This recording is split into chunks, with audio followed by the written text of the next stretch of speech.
بسم اللہ الرحمن الرحیم۔ السلام علیکم ویورز، اردو سٹوری پلس میں خوش آمدید۔ آج میں آپ کے لیے ایک اور سچی کہانی لے کر حاضر ہوئی ہوں۔ امید ہے کہ کہانی آپ کو ضرور پسند آئے گی۔ کہانی پسند آنے کی صورت میں اس ویڈیو کو لائک کیجیے اور اس طرح کی مزید کہانیاں سننے کے لیے ہمارے چینل اردو سٹوری پلس کو سبسکرائب کیجیے۔ ہم لوگ پہلے شہر میں رہتے تھے۔ ہمارے سبھی رشتہ دار شہر میں قیام پذیر تھے، مگر شہری زندگی میں جہاں کچھ سہولیات ہوتی ہیں وہیں کچھ مسائل بھی درپیش ہوتے ہیں۔ شہر میں ہماری زندگی کا سب سے بڑا مسئلہ مہنگائی تھا۔ ہم 4 بہنیں تھیں، ہمارا ایک بھائی تھا۔ والد صاحب کی آمدنی بے حد قلیل تھی۔ وہ پرائمری اسکول کے ٹیچر تھے۔ بھلا پرائمری اسکول کے ٹیچر کی کیا تنخواہ ہوتی ہے؟ شہر میں ہمارا گھر البتہ ذاتی تھا، جو دادا جان نے بھلے وقتوں میں بنوایا تھا۔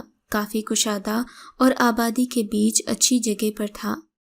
پہلے یہاں تمام مکانات رہائشی تھے، پھر یہ علاقہ کمرشل ہو گیا۔ مکانات دکانوں میں تبدیل ہونے لگے تو جگہ کی قیمتیں بھی آسمانوں سے باتیں کرنے لگیں۔ ہمارا گھر بھی لاکھوں کا ہو گیا، جو کہ لبے سڑک واقع تھا۔ ہم لوگ بمشکل تنگ دستی سے گزارا کر رہے تھے۔ مکان بڑا تھا، مگر بڑے مکان سے پیٹ تو نہیں بھرتا۔ والد صاحب کو اس بات کا احساس بہت بعد میں ہوا کہ ان کا ٹھکانہ کتنا قیمتی ہو چکا ہے۔ اسے فروغ کر کے وہ لاکھ پتی ہو سکتے ہیں، کیونکہ اب ہمارے ارد گرد تیزی سے مارکیٹ بنتی جا رہی تھی۔ ایک روز والد اپنے واقف کار سے تنگ دستی کا رونا رو رہے تھے۔ چچا وقار نے کہا، یار تم کہاں سے قریب ہو؟ 1 کروڑ کا مکان تمہارا ہے، 20 مرلے کا مکان ہمارا تھا۔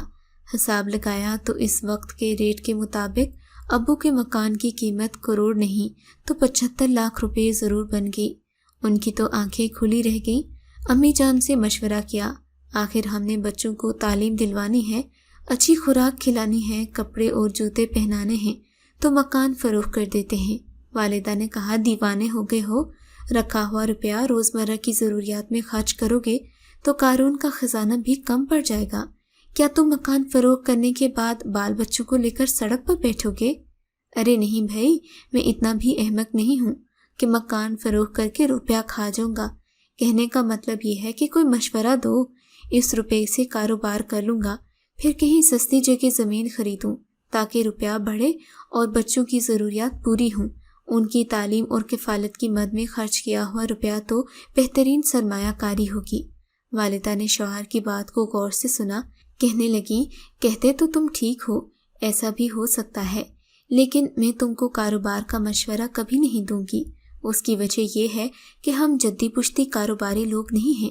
کاروبار ان لوگوں کا ترقی کرتا ہے جن کو اس کا تجربہ ہوتا ہے، یا پھر وہ باپ دادا کے زمانے سے ایسا کام کرتے آئے ہیں۔ ہم تو ٹھہرے سیدھے سادے کسان، اب اگر بھلے دن آ سکتے ہیں تو ذمہ داری سے ہی ہم اس کام میں ضرور کامیاب ہوں گے۔ تمہارا مطلب ہے اگر ہم زرعی زمین خرید لیں تو خوشحال ہو سکتے ہیں؟ ہاں بالکل، میرا یہی مطلب ہے۔ مکان فروخت کرنا ہی ہے تو جائیداد کے بدلے زمین خرید لو۔ یہ گھر بیچ کر دیہات میں زرعی زمین لے لو اور اس پر گھر بنا کر رہنا شروع کرو۔ خود کاشت کرو گے تو 1-2 سال کے اندر ہم مالدار ہو جائیں گے۔ بات اچھی تھی، لہٰذا والد صاحب کی سمجھ میں آ گئی۔ انہوں نے کہا، تم ٹھیک کہتی ہو، جتنے پیسوں کا مکان بکے گا اتنے پیسوں میں 10-12 بیگھے زمین آ جائے گی۔ ہمارا گزارا اسی زمین سے ہو جائے گا۔ اس سے زیادہ بڑے رقبے پر کاشتکاری تو میں کر بھی نہ سکوں گا۔ جلد ہی والد صاحب نے اپنے اس فیصلے کو عملی جامہ پہنا دیا، زرعی زمین دیکھنا شروع کر دی۔ اب اس معاملے میں سب سے بڑا خسارہ یہ نظر آ رہا تھا کہ ہم کو شہری زندگی کو ترک کر کے دیہاتی زندگی میں ضم ہونا تھا۔ آپ سمجھ سکتے ہیں دیہات میں زندگی کا کیا روپ ہوتا ہے۔ نہ بجلی نہ گیس کی سہولت، 24 گھنٹے میں صرف 2 یا 3 گھنٹے بجلی آتی تھی۔ وہاں کھانا پکانے کے لیے گیس بھی میسر نہیں تھی، لکڑیاں اپلے اور اسی قسم کے ایندھن پر گزارا کرنا پڑتا۔ اوپر سے تو یہاں مچھروں کی بہتات، تمام رات جاگتے رہو اور ہاتھ سے پنکھا چلتے رہو۔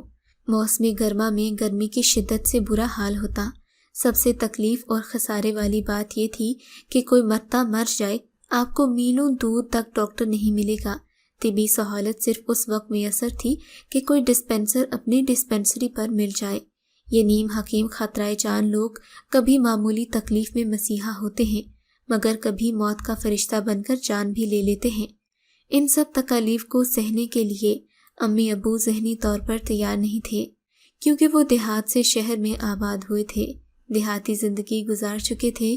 ان کے لیے ایسی تکالیف روزمرہ کی زندگی کا حصہ تھیں، مگر اب جو تشویش ان کو سب سے زیادہ تھی وہ یہ تھی کہ بچوں کے لیے تعلیم کا حصول کا مسئلہ تھا۔ دیہات میں حکومت پرائمری اسکول تک تو اسکول بنا دیتی، مگر یہ اسکول اکثر بھینسوں کے باڑوں میں تبدیل ہو جاتے۔ کچھ اسکول چل بھی رہے تھے مگر ٹیچرز موجود نہیں ہوتے، یا پھر ٹیچر ہفتے میں 1 یا 2 دن اسکول پڑھانے آ جاتے تھے۔ یہ وہ ٹیچر تھے جو ذمہ دار کے رشتہ دار ہوتے تھے اور تنخواہ گھر بیٹھ کر وصول کرتے تھے۔ خاص طور پر لڑکیوں کے پرائمری اسکول کی استانیاں وہ اسکول نہ آتی تھیں۔ کچھ استانیاں کبھی کبھار اپنی مرضی سے آ جاتی اور اکثر اوقات گھر میں ہی آرام فرماتی تھیں۔ بدلے میں اسکول کی لڑکیوں کو گھر کی ٹیچرز کے کام بھی کرنا پڑتے۔ اگر استانی کا بچہ چھوٹا ہو تو اسے سنبھالنا ان طالبات کا کام ہوتا۔ والدین پھر بھی برا نہیں مانتے تھے، یہ سوچ کر کہ ان کی لڑکیاں کچھ سیکھ جائیں گی۔ لڑکوں کو اسکول کی عمارت میں اگر زمین دار کی بھینس اور گائیں باندھنی ہوں تو بچوں کی کلاسیں اس صورت میں کھلے میدان میں درختوں کے نیچے لگا لی جاتی۔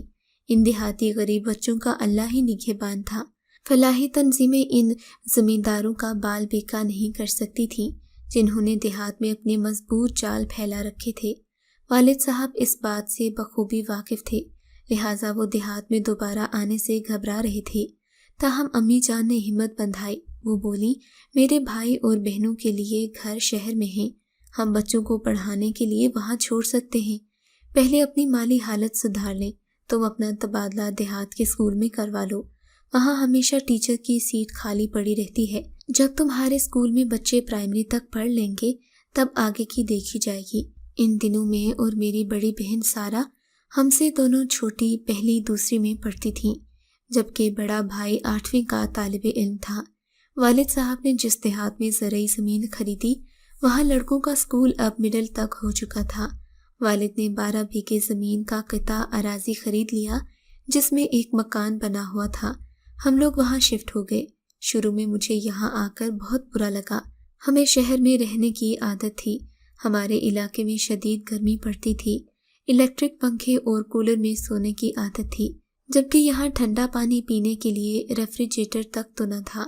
ہینڈ پمپ چلا کر پانی پینا، گھڑوں میں بھرنا اور پھر واش روم کے لیے صبح سویرے اٹھ کر کھیتوں میں جانا بہت عجیب سا لگتا تھا۔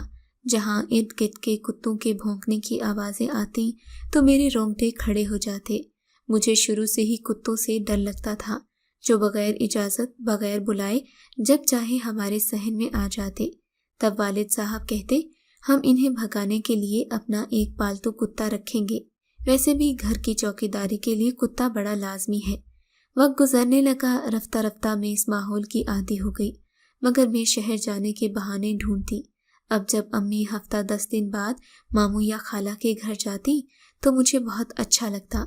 بھائی نے مڈل پاس کر لیا، امی نے میٹرک میں داخلہ کروانے کی خاطر اسے ماموں کے گھر بھجوا دیا۔ میری بڑی بہن پاس ہو کر 5ویں میں چلی گئی، مگر میں فیل ہو گئی۔ سارا کو پڑھائی سے لگاؤ تھا۔ جب اس نے 5ویں کا امتحان دیا تبھی خالہ ہمارے گھر آ گئیں۔ سارا نے ان سے کہا وہ پڑھنا چاہتی ہے، جبکہ یہاں 6 میں داخلے کے لیے اسکول نہیں ہے۔ یہ کہتے ہوئے اس کی آنکھوں میں آنسو آ گئے۔ یہ دیکھ کر خالہ کا دل پسیج گیا۔ انہوں نے اسے اپنے گھر لے جانے کا عندیہ دے دیا۔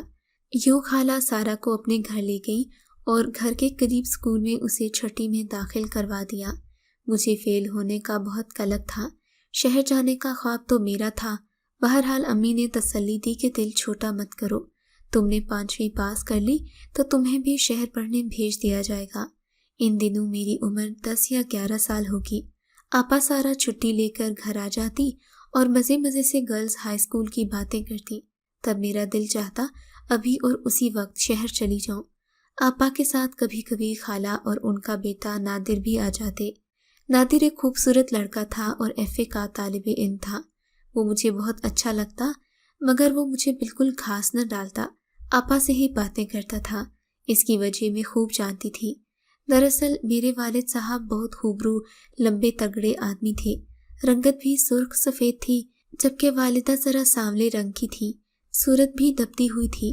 سارا اور باقی دونوں بہنیں ابو پر گئی تھی، جبکہ میں اپنی ماں کی کاپی تھی۔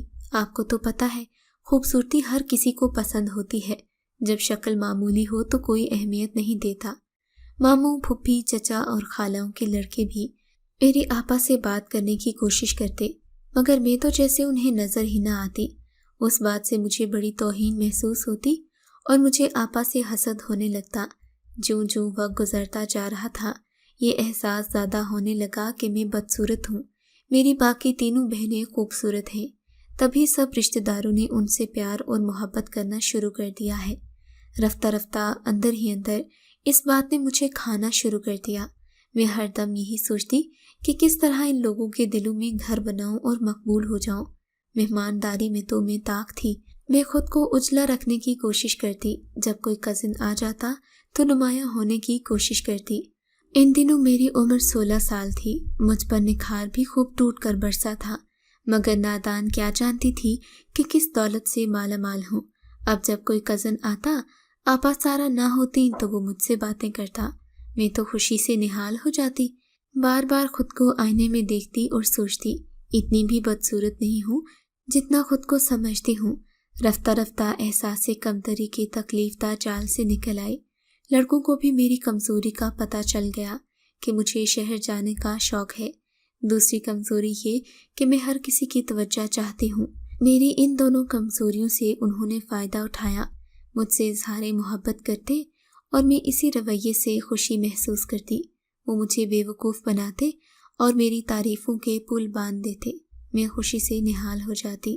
مجھے علم نہیں تھا کہ وہ اپنا الو سیدھا کرنے کو ایسا کرتے ہیں۔ یہ لڑکے جن پر میں بھروسہ رکھتی تھی کہ میری باتیں کسی سے نہ کہیں گے، وہ میری باتیں چٹپٹی بنا کر دوسرے کزنز کو بتاتے اور سبھی مل کر میرا مذاق اڑاتے۔ انہی دنوں سارا آپا کے لیے خالہ کے بیٹے کا رشتہ آیا اور پکا ہو گیا۔ یہ وہی خالہ تھی جن کے گھر آپا تعلیم حاصل کر رہی تھی۔ میٹرک کے بعد ہی ان کی شادی ہو گئی۔ ان دنوں لڑکیوں کو میٹرک تک پڑھانا بھی جوئے شیر لانے کے مترادف تھا۔ آپا کی شادی کے بعد اب میری باری تھی۔ صرف مڈل پاس کر سکی تھی کہ گھر بٹھا دی گئی۔ ایسے میں میری چھوٹی بہنوں کے ساتھ بھی یہی ہوا، کیونکہ ہمارے گاؤں کا پرائمری اسکول اب مڈل ہو چکا تھا۔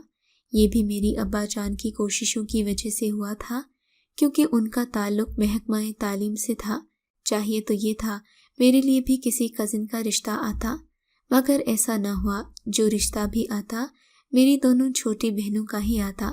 میں حیران یہ تھی کہ تقریباً سبھی کزن مجھ پر جان چھڑکتے تھے، مگر ان کی مائیں رشتے باقی بہنوں کے طلب کرتی تھی۔ آخر ایسا کیوں ہے؟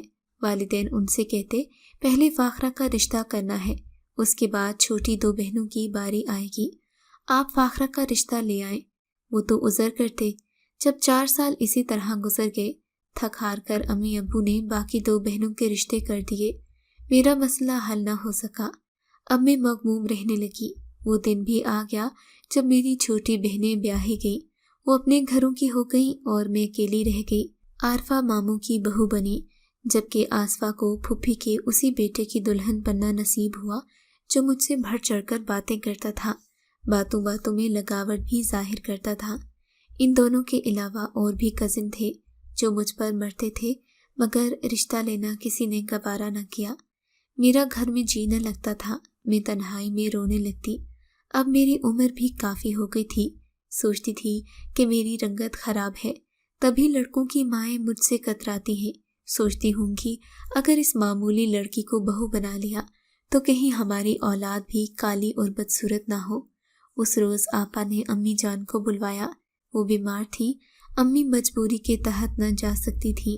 بھائی نے MSc مکمل کر لیا تھا، وہ اسی دن آنے والا تھا۔ والدہ نے ابو سے کہا کہ تم فاخرہ کو سارا کے پاس لے جاؤ، شاید وہ زیادہ بیمار ہے تبھی بلوایا ہے۔ والد مجھے آپا کے گھر چھوڑ گئے۔ تب ایک دن مجھے میرے بہنوئی نے اکیلے میں کہا، فاخرہ دیکھو، میں تمہیں بہن سمجھتا ہوں، تم میری ہو بھی بہن، مگر ایک بات تمہیں سمجھانا چاہتا ہوں، تم اپنے کسی بھی کزن کے ساتھ ہنس کر بات مت کیا کرو، بلکہ بات ہی مت کیا کرو۔ جانتی ہو تمہارا رشتہ ابھی تک کیوں نہیں ہوا؟ جب تمہارے کزنز آپس میں ملتے ہیں تو تمہارے بارے میں الٹی سیدھی باتیں کرتے ہیں، تمہارا خوب مذاق اڑاتے ہیں، ہر ایک کو وہ بات بتاتے ہیں جو تم نے انہیں قابل بھروسہ سمجھ کر کہی ہوتی ہے۔ بہنا دیکھو، اس طرح رشتے نہیں ہوتے، الٹا تم نے رسوائی مول لی ہے۔ پھر انہوں نے کچھ ایسی باتیں بتائیں جو واقعی میں نے ان لڑکوں سے تنہائی میں کہی تھیں، جنہیں سن کر میں نہ صرف شرم سے پانی پانی ہو گئی بلکہ رونے لگی۔ بہنوئی نے مجھے تسلی دی، ان باتوں نے میری آنکھیں کھول دی، عقل پر جو پردہ پڑا ہوا تھا وہ ہٹ گیا، میں زیادہ محتاط ہو گئی، میں نے کزنوں سے بات چیت کرنا چھوڑ دی۔ بہنوئی کی کوششوں سے بالآخر ان کے ایک دوست کے چھوٹے بھائی سے میری شادی ہو گئی۔ حالانکہ ہمارے یہاں خاندان سے باہر لڑکی کا رشتہ نہیں دیتے، مگر میرا رشتہ مجبوراً خاندان سے باہر ہوا، کیونکہ خاندان کے سب لڑکوں میں بدنام ہو چکی تھی۔ خدا کا شکر، میرے شوہر نیک سیرت اور نیک چلن ہیں، میرا خیال رکھتے ہیں، مجھ سے محبت کرتے ہیں۔ وہ غم جو اپنوں سے ملا، شوہر کی محبت پا کر دھل گیا ہے۔ آج میں 4 لڑکیوں کی ماں ہوں، اپنی بچیوں پر کڑی نگاہ رکھتی ہوں تاکہ کوئی انہیں بے وقوف نہ بنا سکے جیسے لوگوں نے مجھے بے وقوف بنایا تھا۔ اگر آپ کو یہ کہانی اچھی لگی ہے تو ہماری ویڈیو کو لائک کیجیے اور اس طرح کی مزید کہانیاں سننے کے لیے ہمارے چینل کو ضرور سبسکرائب کریں۔